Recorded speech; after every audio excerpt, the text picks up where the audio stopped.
The Prelude and Fugue BWV847 in C minor is probably among Bach's most well-known compositions. It is the second Prelude and Fugue from his famous piano method called the Well-Tempered Clavier.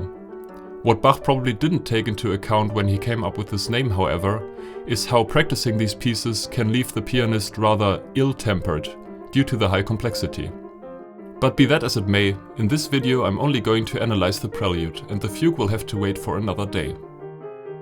Much like Bach's other famous C minor Prelude, we are dealing with a rather short piece that still manages to take the listener on what I like to call an emotional journey, portraying a vast array of emotions in only 38 bars. This is mainly due to Bach's clever use of harmony, combined with the piece's very clear structure. Each chord seamlessly leads to the next, and we find temporary harmonic targets along the way, which shape the overall arc of suspense. At the same time, the Prelude is a very good finger exercise for both hands, and not to be underestimated in terms of difficulty, even though it looks quite simple at first glance. And now enough for the talking, let's dive into the music. Hello viewers, welcome to Andynalysis.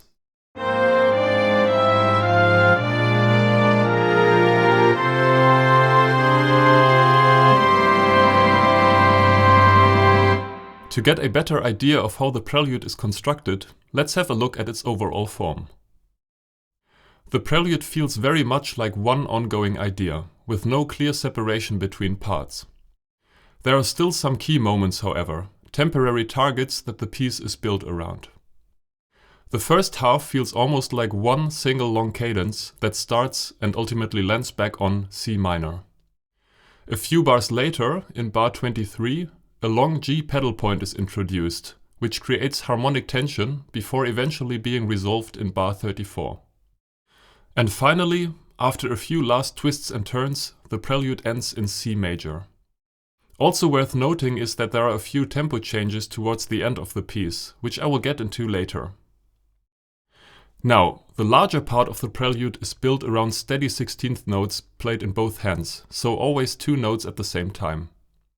These are essentially broken chords, but with the addition of scale notes that add somewhat of a melodic character to this very pattern-based idea.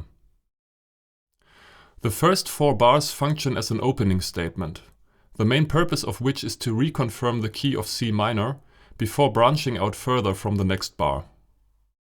Harmonically, this is just a simple 1-4-5 cadence over a 1 pedal. Bach seems to really have liked this formula, as he also used it on other preludes, like on these famous examples, which start off with the same chord progression, at least functionally speaking.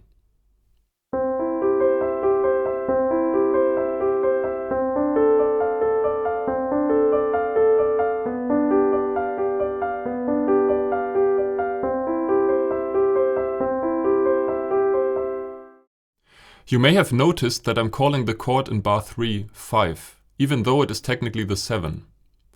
I chose to do that here because in this harmonic context, diminished 7th chords always function as rootless dominant 7th chords with an added 9th.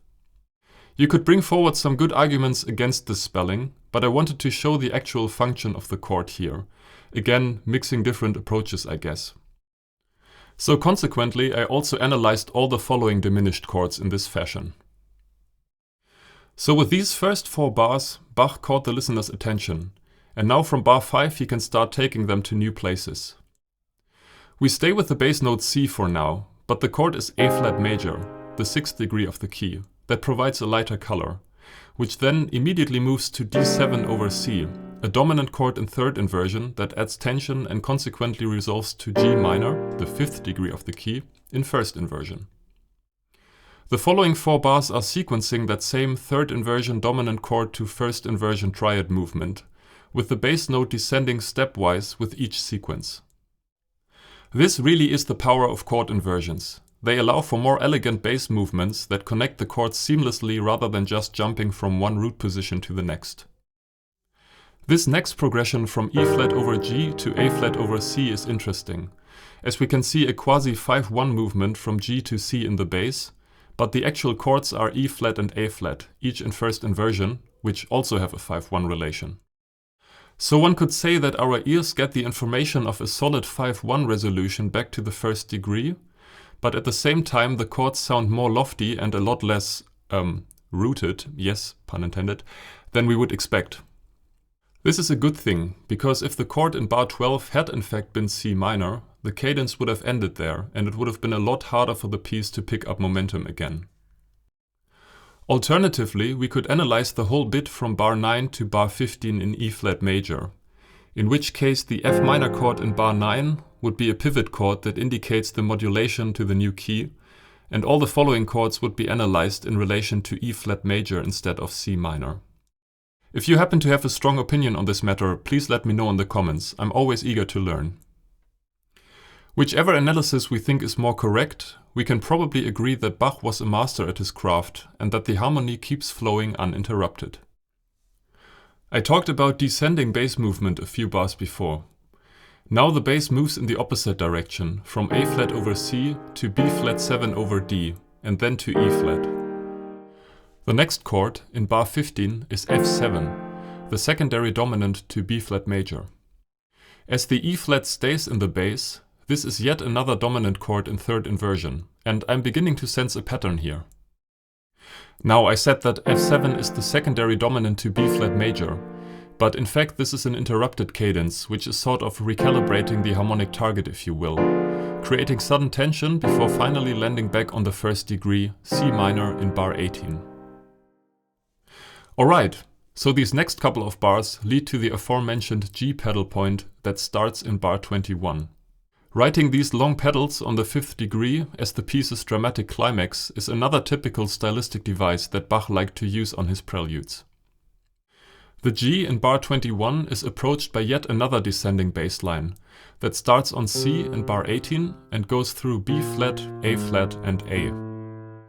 The chord that we land on in bar 21 is C minor over G, with F sharp diminished 7 acting as the secondary dominant to G7, followed up by a G7 with an added 9th for even more harmonic tension. By the way, I hope I'm naming these diminished chords correctly, because recently actually a viewer gave me feedback on my Chopin video that I got the root of some of the diminished chords wrong. So that would be embarrassing if I still hadn't learned how to do it correctly by now. Seriously though, I'm really happy about all the feedback that I'm getting on my videos, and it's a great feeling to be part of a community of people who love music and music theory. Going back to the analysis, the next 3 bars feel a little bit like a short interlude to bridge to the upcoming section. Seeing that the tempo indication presto is coming up in bar 28, there's a strong sense of a calm before the storm. This short presto section, that is reminiscent of a toccata, is where all the tension that was gradually built up over the preceding bars finally unloads. The presto section is largely built around sequences of a short motive of 8 notes, moving downwards within the given scale. The harmony is going back and forth between the chord of the moment, G, and its 2nd degree, A diminished, or rather its 7th degree, F sharp diminished in the next bar. In the bar after that, I'm really not happy with my chord symbols, as they don't make that much sense functionally speaking. A better way to explain what is happening here would be that we have sort of a mix of a harmonic and melodic minor sound, using both the A flat as well as the A natural.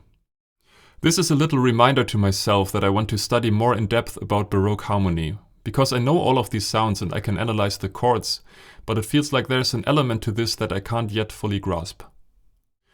What I can say though is that, how I see it, the G pedal is implied all the way through beat 1 in bar 32, and I think that's how you would play it on an organ, where you have a foot pedal to actually hold the note.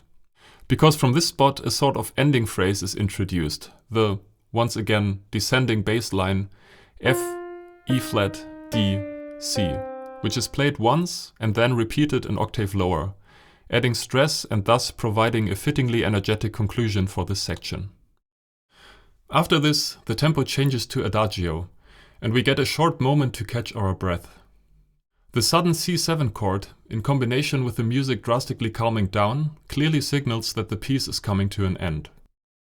An interesting touch is that the chords C7, F minor over C, and B diminished over C are basically a recapitulation of the first 3 bars of the prelude. This further increases the feeling that things are being wrapped up. From bar 35, the original tempo and rhythmic figure come back, and in bar 36, the harmonic rhythm is drastically accelerated to 1 chord per quarter note, as a final dramatic outburst, before steering into Bach's signature final cadence, a 1-4-5, also called a plagal cadence. And, since the piece is in minor, we of course need the obligatory Picardy third on the final chord, because all is well that ends well. So in that spirit, here we are, at the end of the analysis. I'll leave you with my full performance of the Prelude to recapitulate everything we discussed in this video. If you made it this far, I already want to thank you for watching. I really appreciate it. If you liked what you saw and want to stay up to date, feel free to subscribe to the channel. That would mean a lot to me. And I hope to see you all on the next one.